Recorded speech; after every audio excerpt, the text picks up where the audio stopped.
The story depicts a school where sexism is not just an individual trait, but a social system.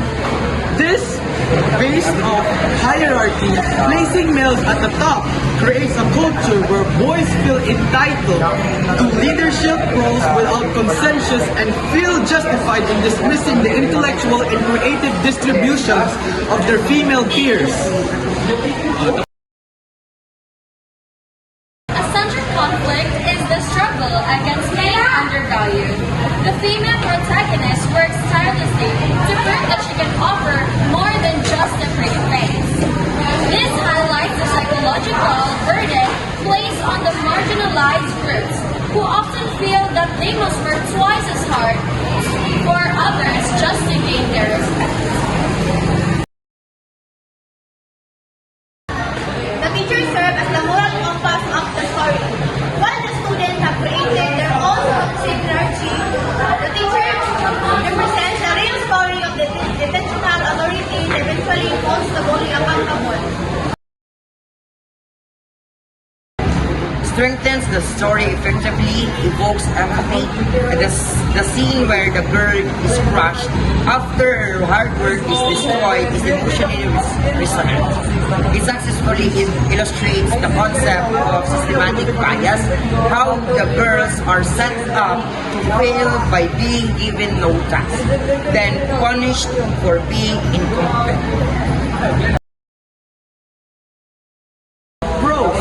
Emotional impact.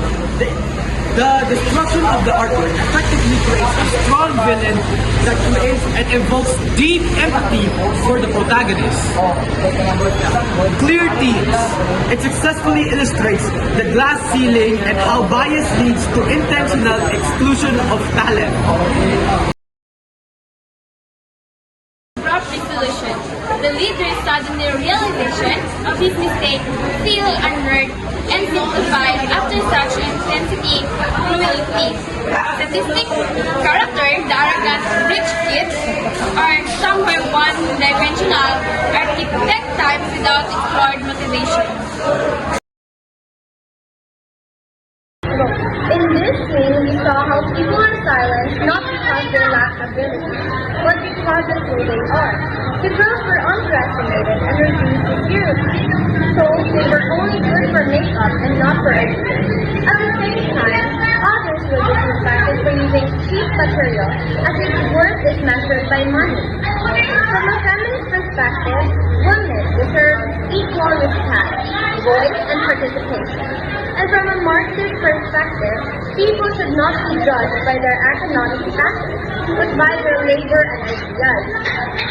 The real problem is not ugly work. It is an ugly mindset that excludes and belittles others. True progress begins when everyone is heard, valued, and treated equally.